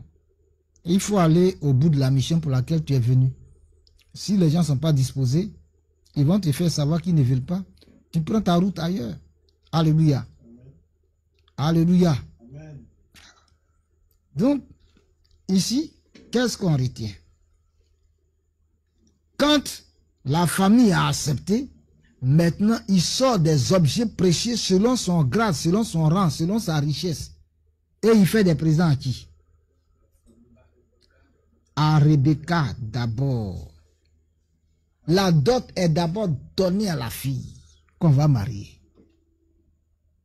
Ça m'a étonné. La femme reçoit une partie de la dot pour lui permettre de préparer son foyer. À qui donner la dot là? C'est à ça maintenant on répond comme question. La Bible dit il a fait des présents à qui? À Rebecca. D'abord, la demande même là. Et puis elle a accepté là. C'était une alliance, non? Il a donné des bracelets, des objets. Donc quand on demande la main, quand on vient entamer le processus des fiançailles, on vient demander la fille en fiançailles, on fait des présents à la fille. C'est un acte prophétique qui vous lie. La fille aussi peut te faire un présent. Ça, c'est prophétique. C'est un acte prophétique de votre alliance. C'est pas certain. Ils font des cérémonies. Ils font une festivité par rapport aux fiançailles. C'est selon leurs moyens. Alléluia. Ils font des présents. Mais ce n'est pas encore la dot et ce n'est pas encore le mariage. Malheureusement, d'autres, quand ils ont fait ça, ils vont vivre ensemble. C'est pas biblique. Alléluia. C'est pas biblique. C'est pas bien. Donc la dot à qui on la donne? Genèse 24. Alléluia. Verset 53. Et le serviteur sortit des objets d'argent, des objets d'or et des vêtements qu'il donna à Rebecca. Il fit aussi de riches présents à son frère et à sa mère. Après quoi il mangeait et but. Donc c'est après la dot que maintenant il y a la bénédiction, la célébration du mariage, qui est cette festivité-là. Alléluia. Alléluia. La dot, à qui on donne la dot? La fille reçoit une partie de la dot pour préparer son futur foyer. Pour préparer son futur foyer. Il y a ses pagnes, il y a ses vêtements, il y a ses ustensiles, tout ce qui va servir à sa cuisine, tout ce dont elle a besoin. Si tu as les moyens, tu donnes ce qu'il faut à la femme, à la fille plutôt, à la future femme, pour se préparer pour entrer dans le foyer. C'est pas quand elle sera dans le foyer, voisine, donne-moi ton mortier, comme on en voit en Afrique, dans les coupes communes en Côte d'Ivoire. La voisine regarde moi ça. Sans mon mortier, toi tu peux pas faire foyer ici. C'est pas la honte. Alléluia. Voilà. Donc la future femme, la fiancée là, elle reçoit une partie de la dot. Son père, sa mère, ses frères, ses parents reçoivent aussi la dot. Alléluia. Et la dot, comme je l'ai dit en introduction, ce n'est pas un salaire qu'on paye à la famille. On n'achète pas la femme. Et d'ailleurs, même ta vie coûte combien? Toi, l'homme. Depuis qu'on a... Non, qui paye sa vie? On a payé combien à Dieu? Le souffle de vie qu'on respire. La vie de l'homme, l'âme de l'homme n'a pas de prix. Si ce n'est le sang de Jésus, le sacrifice de Jésus, la vie de Jésus. Sinon, on ne peut pas acheter la vie d'un homme. Alléluia. Alléluia. Donc, la dot n'est pas un salaire. N'est pas un prix qu'on paye pour marier une femme. C'est un acte symbolique, un acte prophétique de notre gratitude envers la future belle famille qui a été l'instrument dont Dieu s'est servi pour mettre au monde cette femme, pour l'entretenir, pour la nourrir, pour l'éduquer, pour l'instruire, jusqu'à la préparer pour toi. Donc tu es tellement content que tu dis merci papa. Alléluia. C'est ça la dot, c'est un remerciement d'abord. Deuxièmement, c'est un acte prophétique et symbolique qui est le fondement, le sous-bassement du mariage. Parce qu'il marque l'alliance des deux familles. D'où sont issus le futur mari et la future femme. Alléluia. Les deux familles sont scellées. On scellé une alliance, pas la dot. Alléluia. Et donc, vous deux, vous ne devez pas trahir. Vous deux, vous êtes tenus d'être fidèles l'un à l'autre. C'est un serment, la dot. C'est un acte prophétique. C'est un gage. C'est un engagement. C'est une alliance, c'est un pacte qu'on vient de tisser, conclure. C'est un vœu. C'est une signature. Donc, celui qui s'oppose, quand on prie, il va tomber. Et celui qui méprise ça aussi aura des problèmes. Alléluia. Alléluia. La dot. Sans la dot, il n'y a pas de bénédiction du mariage. Il n'y a pas de mariage sans la dot. Saül a dit, dites à David, je ne vais même pas lui demander dot. Parce qu'on ne fait pas mariage sans dot. Malheureusement, il y a des gens, non, mariez-vous alors que l'homme n'a pas donné la dot. Vous célébrez le mariage à l'église. Ça, c'est quoi ça? Un frère a été piégé dedans, il est mort, sa femme est morte. On ne fait pas de mariage sans dot. J'ai déjà rendu ce témoignage-là. Alléluia. Alléluia.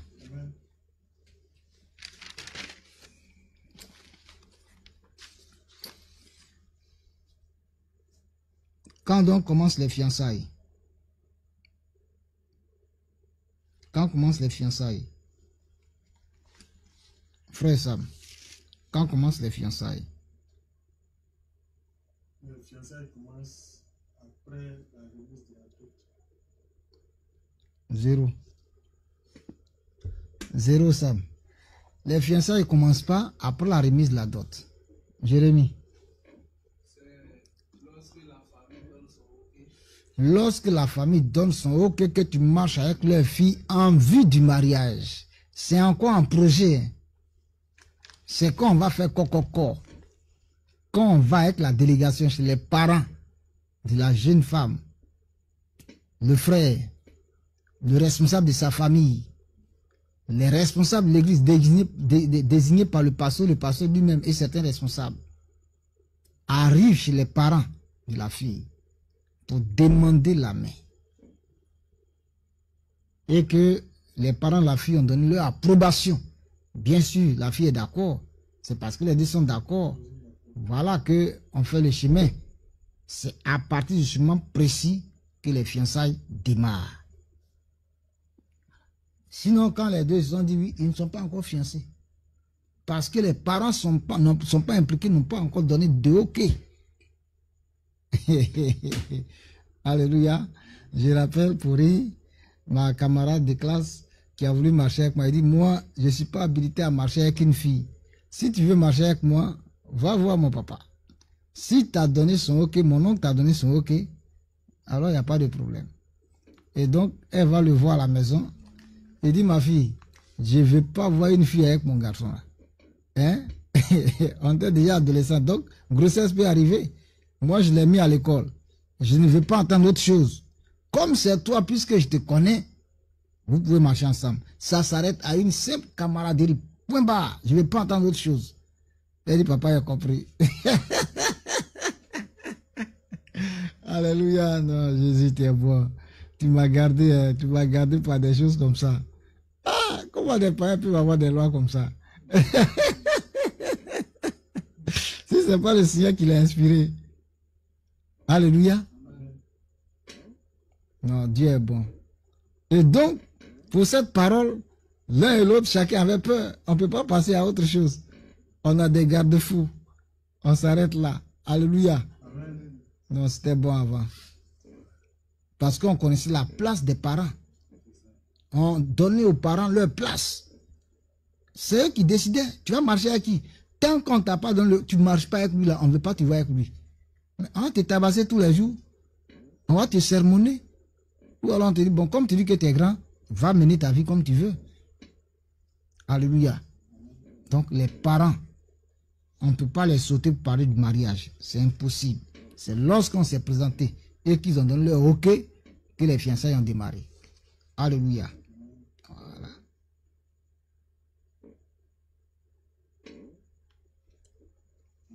Alors, Sam, une question. Dans la délégation du candidat au mariage, qui est-ce qu'on doit avoir dans la délégation du candidat au mariage?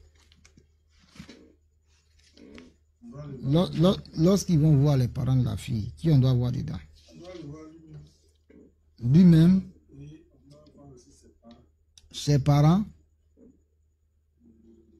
On doit avoir qui? Tu vois, ailleurs même, hein, l'homme même ne se présente même pas. Ici, Isaac ne s'est pas présenté. Isaac ne s'est pas présenté. Voilà, c'est le représentant du Père. Puisqu'Abraham ne pouvait pas se déplacer, c'est le représentant d'Abraham qui est allé avec une délégation. Non, Dieu était trop fort. Dieu est trop fort. C'est le représentant d'Abraham, le père d'Isaac. Comme lui ne pouvait pas marcher, il ne pouvait pas se déplacer, il était vieux, qui va représenter Abraham avec d'autres serviteurs. Donc une délégation, les conseillers. Et à l'église, il y a les témoins et conseillers. Il y a les conseillers, les encadreurs qui s'occupent du foyer. Parmi les anciens, parmi les diacres. C'est ceux-là que le pasteur, l'homme de Dieu, va mettre en marche dans toutes les démarches. Et quelquefois, lui-même, il est impliqué. Et le jour-là, s'il est empêché, c'est eux qui l'envoient. Mais de préférence, lui-même, il est le chef de délégation de l'église. Mais la famille de l'homme est au devant. Et c'est elle qui met l'homme de Dieu et l'église en marche. Alléluia. Amen. Et voilà. Dans la délégation du candidat au mariage, ses parents ou des représentants de ceux-ci, c'est ce qu'on a vu avec Abraham, son serviteur, son pasteur et quelques anciens de son église, ou simplement des représentants du pasteur, ces derniers ayant été mis en mission par l'homme de Dieu. Alléluia. Alléluia. Et maintenant le candidat lui-même. Et maintenant le candidat lui-même. Car ce n'est pas présentable qui se tienne à l'écart. C'est lui le concerné. Il ne doit pas fuir les parents de la jeune femme. Et quand ils vont, il n'est pas le chef de délégation. Il n'a même pas parole à dire là-bas. Lui, il est l'enfant qu'on a mis au dos et puis on arrive. Alléluia. Alléluia. Amen. Voilà. Les parents de la jeune fille doivent discerner avant de donner l'amitié de leur fille à quelqu'un, si cette personne est sérieuse ou non. Donc, il faut qu'on le connaisse. Il faut qu'on connaisse ses parents. Vice versa. L'acte de promesse réciproque en vue du mariage. Alléluia. L'acte de promesse réciproque en vue du mariage. Qu'est-ce que c'est? Il n'y a pas encore de mariage, même après les 8 de la fille et de ses parents. Il n'y a pas encore de mariage. Dans ce cas, la sexualité, les flirts doivent être strictement interdits. C'est pour ça qu'ils ont donné de l'eau à l'envoyé d'Abraham pour laver ses pieds avec sa délégation. Ça veut dire quoi? La démarche doit être sanctifiée. Donc, il n'y a pas de flirt, il n'y a pas de sexualité parce que le mariage n'est pas encore célébré. Même quand les parents disent oui, qu'on est d'accord que maintenant vous êtes déclarés fiancés, il n'y a pas encore droit à la sexualité. Alléluia. Hébreux 13, 4 dit que le mariage soit honoré de tous et le lit conjugal exempt de celui car Dieu jugera les impudiques, les adultères. Donc, il faut veiller à ce que on ne fasse pas de bêtises. Hein? Alléluia. Amen. Dans ce processus. 1 Corinthiens 6, verset 12 à 20, dit clairement que celui qui s'unit à une femme devient une seule chair avec elle. Il faut fuir l'impudicité. C'est ce que la Bible nous dit. Alléluia. Donc, on doit proscrire ça. Laban donna de l'eau au missionnaire d'Abraham pour qu'il se lave les pieds. De même que les membres de sa délégation. Autrement dit, leur marche devait être caractérisée par la pureté, la purification, la sanctification et par la crainte de Dieu. C'est les versets 31-32 de Genèse 24. La promesse n'est pas la possession, elle n'est pas l'acquisition.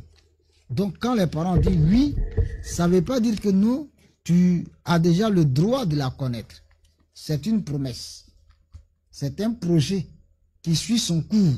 Il faut arriver jusqu'à la fin pour consommer le projet. Alléluia.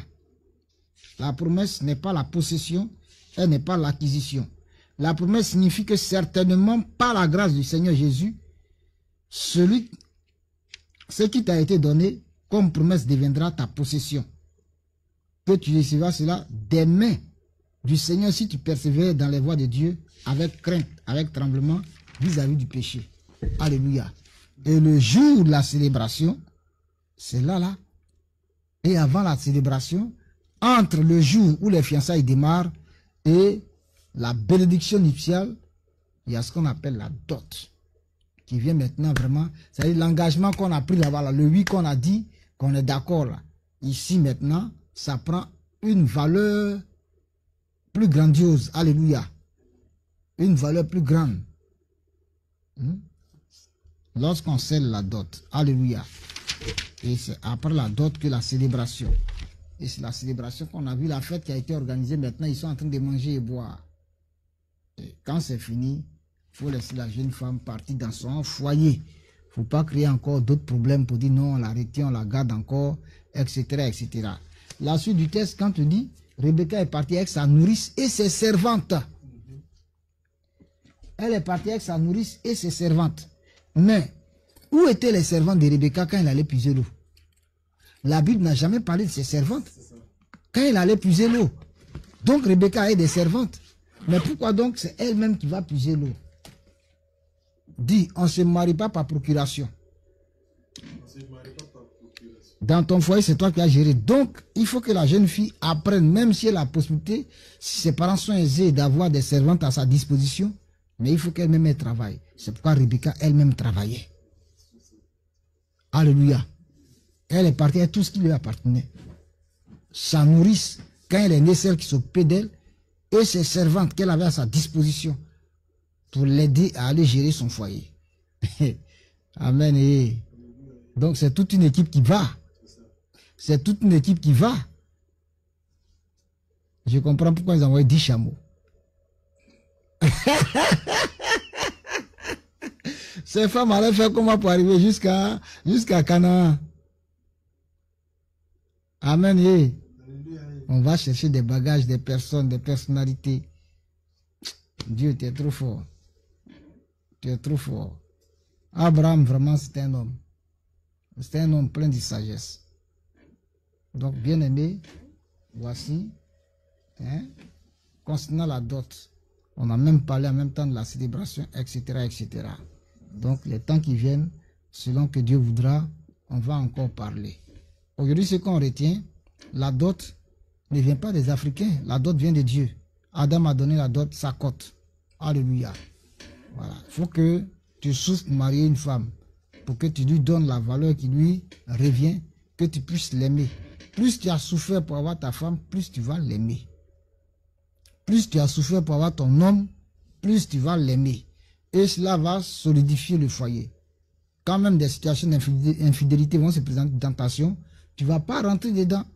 Parce que les douleurs que tu as eues, ce que tu as subi, tu as souffert pour avoir cette femme, ou bien cet homme, ou bien ce que tu as souffert avec lui, et vous êtes arrivé à un certain niveau, c'est difficile que facilement tu tombes dans la trahison, dans l'adultère, c'est difficile. Parce que ton cœur, alléluia, et l'autre âme, vous avez été vraiment impacté. Que Dieu nous aide.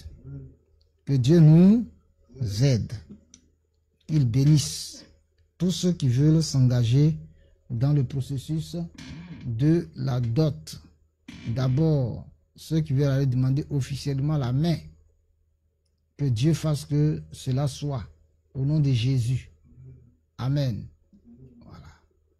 Et il faut permettre que les parents, voilà, soient imprégnés des choses, donnent leur avis, soient au devant, et que les hommes de Dieu également, établis sur chacun, soient informés, soient saisis, et que ce soit eux qui conduisent les choses. Il faut qu'on nous encadre. Quand on n'est pas encadré, c'est facile que la chute morale arrive. C'est facile. Que Dieu nous aide. Que Dieu nous aide. La dot est un acte prophétique. La dot est un engagement. La dot est celle, est le socle, est le soubassement du mariage. Mais ce n'est pas encore le mariage. Il faut que maintenant, les futurs époux, on les consacre à Dieu. Parce que le foyer doit appartenir à Dieu et Dieu a institué, créé le mariage. Donc il faut qu'il soit dedans. Dès le départ, à la célébration, et puis après. Avec le mariage d'Isaac, lorsque la dot a été donnée, après ils sont passés à la célébration, à la fête, à la bénédiction.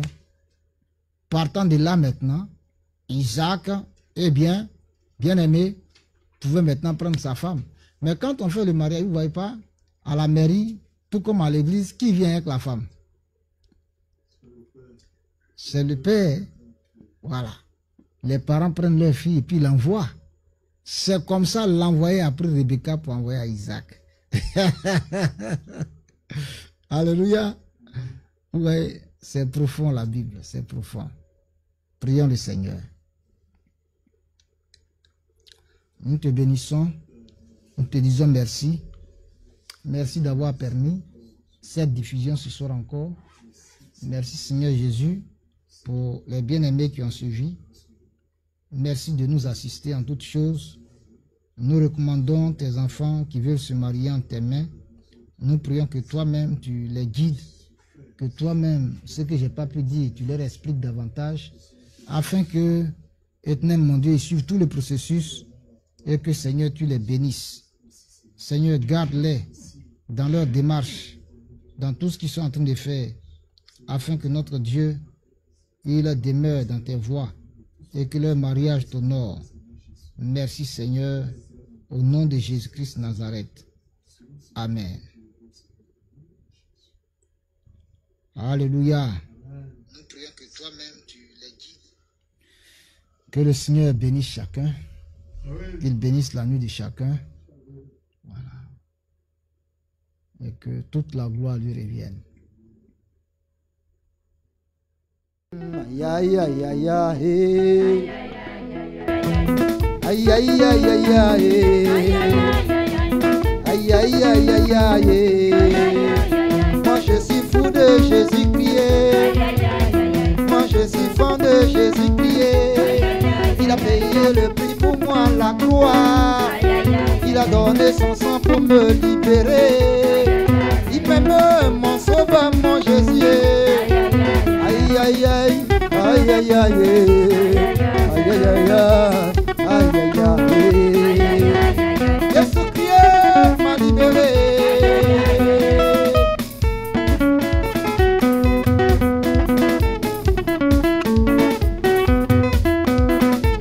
Dans le ciel de gloire, je sais que je vais le louer là-haut. Ici maintenant je commence à l'adorer. Jésus-Christ m'a libéré. Aïe aïe aïe aïe aïe. Aïe aïe aïe aïe aïe aïe. Il y a 2000 ans à Golgotha, il y a 2000 ans à Golgotha, un homme Shalom. sans péché. Église Life Fête Ministry, ministère de la vie par la foi. Bienvenue au Web TV et Web Radio Jésus-Christ revient Channel 1, Jésus-Christ revient Channel 2 et Jésus-Christ revient LFM TV. Administrateur principal, Prophète Grégoire Bolo Daniel 01 boîte postale 1968 Boaké 01 République de Côte d'Ivoire. C'est en Afrique de l'Ouest. Laissez-nous un message, un commentaire au contact Telegram et WhatsApp, plus 225 01 43 77 43 81. Merci de vous abonner.